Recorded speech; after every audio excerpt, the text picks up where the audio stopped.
Let's talk Kyle Shanahan. He's making very interesting moves. And really, there's two ways to look at it.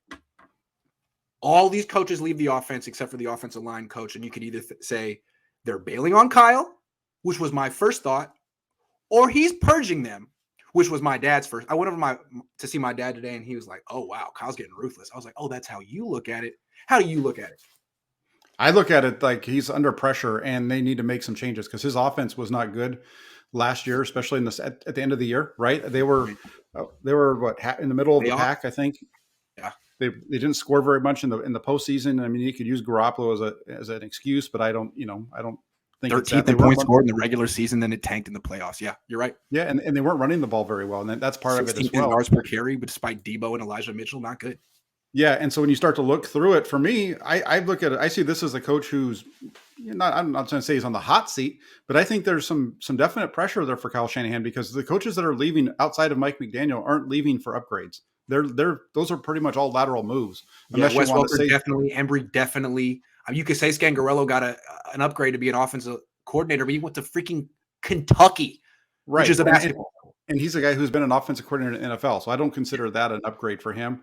And then the only people that, and then you also have Betcher who left because it was a lateral move for Betcher on the defensive side. You have the special teams coordinator was a lateral move. Bobby Turner just taking a year off. We're going to talk about him.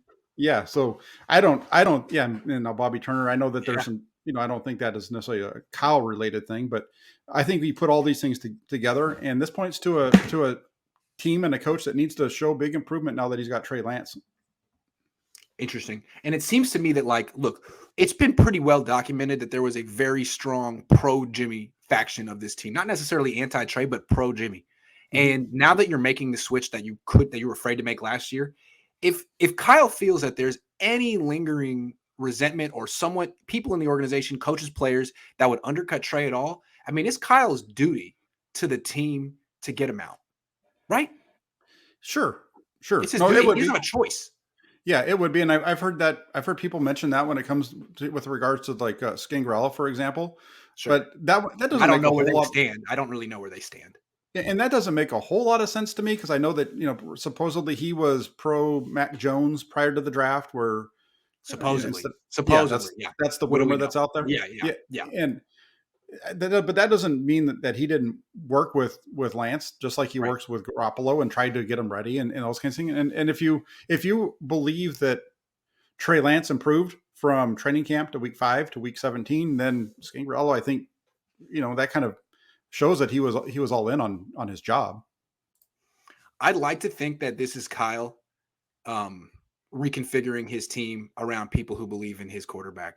That to me sounds like leadership.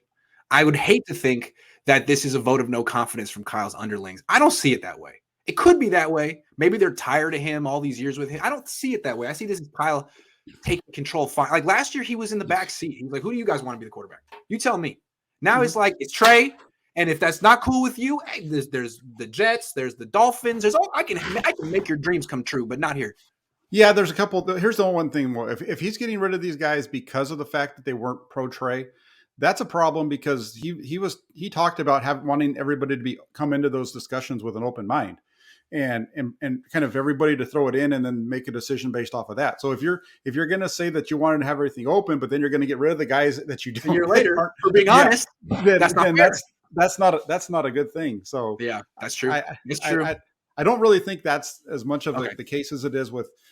I think he just they needed to show some improvement. You look at the receivers had a lot of drops. They were up and down at times.